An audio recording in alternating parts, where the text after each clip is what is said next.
अगर आप अपनी जिंदगी से संतुष्ट नहीं हैं, तो इस वीडियो को अंत तक जरूर देखें। ये कहानी आपकी जिंदगी बदल सकती है। एक बार की बात है, एक घने जंगल में एक कौवा रहता था। वह अपनी जिंदगी से बहुत दुखी और निराश था। उसे लगता था कि वह सबसे बदसूरत, सबसे काला और सबसे अभागा पक्षी है। लोग उसे देखते ही पत्थर मारकर भगा देते थे, उसकी कर्कश आवाज से नफरत करते थे और उसे कभी प्यार नहीं करते थे।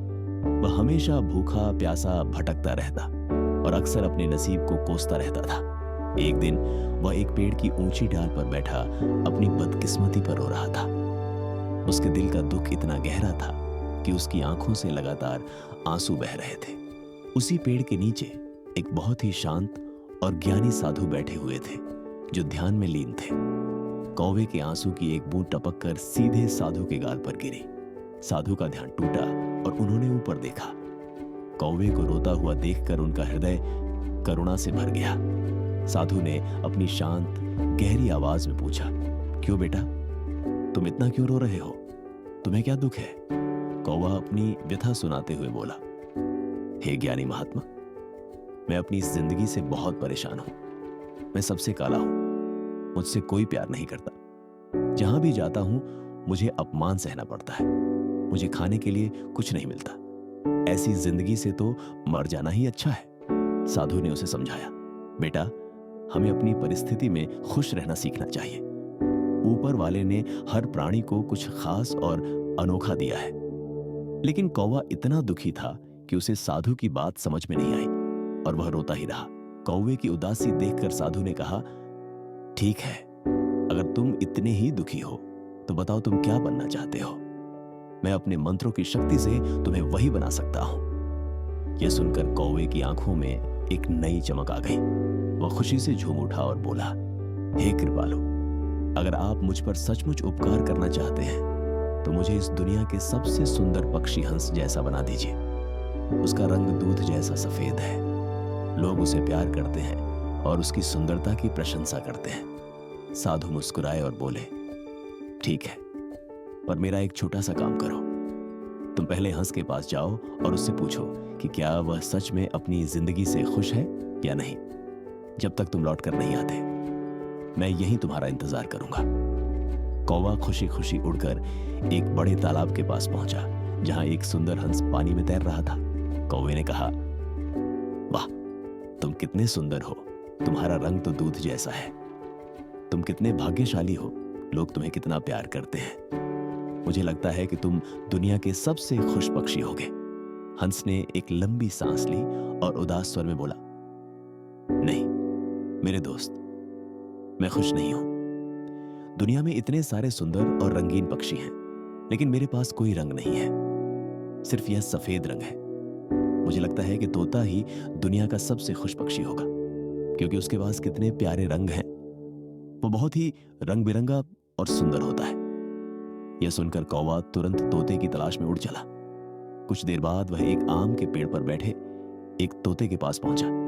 तोता अपने चमकीले हरे रंग और लाल चोंच के साथ बहुत ही आकर्षक लग रहा था।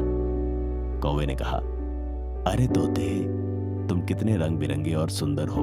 तुम्हें देखकर लगता है कि तुम सबसे खुश पक्षी होगे। तोते ने कहा, नहीं मेरे दोस्त, मैं भी खुश नहीं हूं। लोग हमें अपनी सुंदरता के कारण पिंजरे में बंद कर देते हैं। मुझे हमेशा डर लगा रहता है कि कोई मुझे पकड़कर पिंजरे में कैद न कर ले।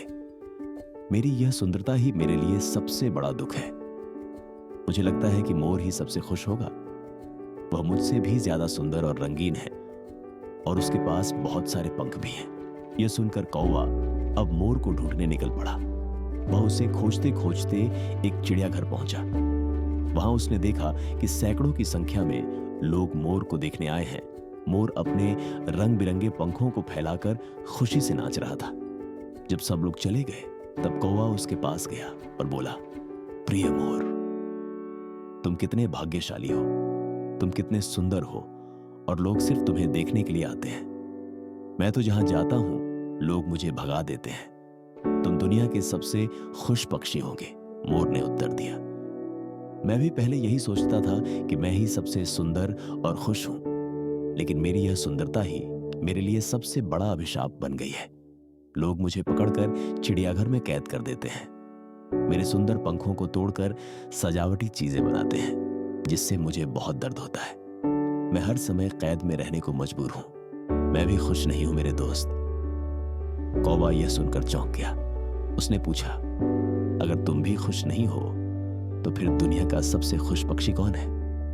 मोर ने एक गहरी सांस ली और कहा, मैंने इस पूरे चिड़ियाघर को ध्यान से देखा है और पाया है कि तुम ही अकेले पक्षी हो जिसे कोई कैद नहीं करता। लोग तुम्हें पकड़ने की कोशिश नहीं करते क्योंकि उन्हें तुम में कोई खास सुंदरता नहीं दिखती। पिछले कुछ दिनों से मैं सोच रहा हूं कि अगर मैं कौवा होता तो हर जगह आजादी से उड़ सकता और बहुत खुश रहता। यह सुनकर कौवा तुरंत साधु के पास वापस आया। पूरी जिंदगी में पहली बार वह कौवा होने पर बहुत खुश हुआ। उसने साधु से कहा, हे ज्ञानी, अब मैं कुछ और नहीं बनना चाहता। मैं जैसा हूं वैसा ही ठीक हूं। इस कहानी से हमें एक बहुत बड़ी सीख मिलती है। हम अपनी जिंदगी में अक्सर दूसरों से अपनी तुलना करते रहते हैं। हम सोचते हैं कि दूसरों की जिंदगी हमसे बेहतर है, उनके पास ज्यादा सुख सुविधाएं हैं, वे ज्यादा सुंदर हैं और वे ज्यादा सफल हैं। यही तुलना हमें दुखी कर देती है और हम खुद को कोसने लगते हैं। यही दुख का सबसे बड़ा कारण है। हमें जो मिला है उसमें संतुष्ट रहना सीखना चाहिए, क्योंकि हमेशा कोई ना कोई हमसे ज्यादा या कम होगा। अगर हम तुलना करते रहेंगे तो कभी खुश नहीं रह पाएंगे। जो व्यक्ति अपनी स्थिति से संतुष्ट है वही दुनिया का सबसे खुश इंसान है। कभी भी अपनी तुलना किसी और से मत करो। Don't compare yourself to anyone. Thank you.